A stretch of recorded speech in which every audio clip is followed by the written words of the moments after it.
I hope that got your attention.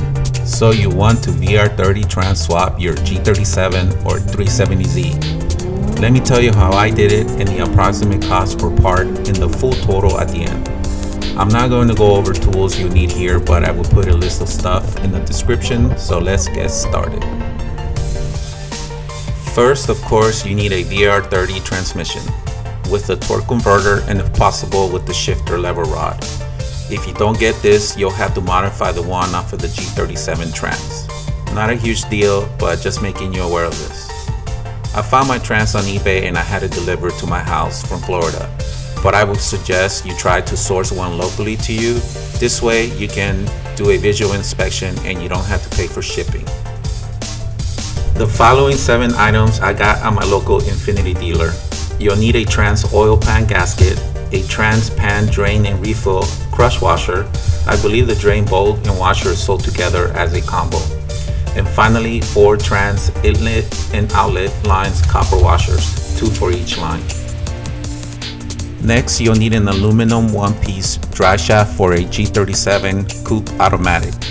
Got mine from the Driveshaft shop, although recently I saw of someone reusing the OEM one off the G37, but I would highly recommend you go with a one-piece one as the weight savings alone is worth it. Make sure to use blue Loctite for the torque converter bolts and the rear driveshaft bolts that hold up to the diff. And finally, since I doubt most people have this sitting around in their garage, you'll need a transmission jack. I got mine from Harbor Freight. You can get away with a regular jack or jacks, but it's kind of sketchy and not worth it to me, especially if it falls off and lands on you. Ouch, right? The following stuff is optional, but I did it and I don't regret it. We're talking about a Trans oil cooler with braided steel lines. All of these clips of me driving the G around Mexico really hard was for a good hour or so. Shows why it was important to me to keep the Trans oil cool. Not to mention the crazy heat we get out here in Arizona in the summer. We're talking about 110 plus degrees. I've noticed that in the winter temps, 50 degrees or below, which we're having right now, it takes the Trans oil a while to warm up and for the shifts to smooth out. So if you live in a really cold climate for most of the year, I would recommend to just go with the Trans cooler built into the OEM radiator only.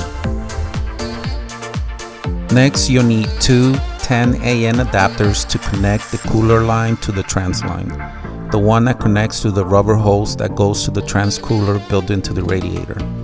You may also need a few miscellaneous fluid lines which you can use off the G37's OE Trans, or you may have to source these from your local auto parts store.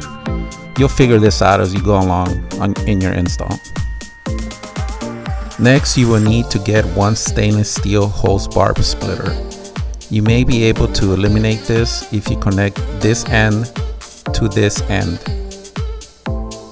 without any kinking in the line, of course. Next, you will need 9 to 10 quarts of Atf Fluid. I went with Valvoline MaxLife Full Synthetic brand. You may not use it all, but you can always return what you don't use, right? You can also opt out for the OEM Infiniti Trans Fluid, but so far the MaxLife Full Synthetic brand has been pretty good in my case. Next, you'll need a laser temperature gun. I got mine at Harbor Freight. Lastly, you'll need 1 gear lube pump with a Yamaha fitting adapter. Quick tip on this: at the beginning, when the Trans is completely empty, add 5 to 6 quarts until something drains out of it. Drain and refill with 3 quarts.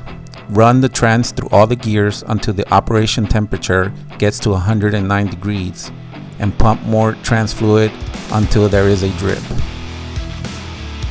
Look, I'm not gonna lie, this is a huge job, so take your time. I can't stress this enough. If you have any questions, you can reach out to me or to any one of the many others who have done this and have a video on YouTube. The more information you have from many sources, the better you'll be. Now let's watch a few more clips of me down in Mexico ripping through the gears and making some sweet music for the ears.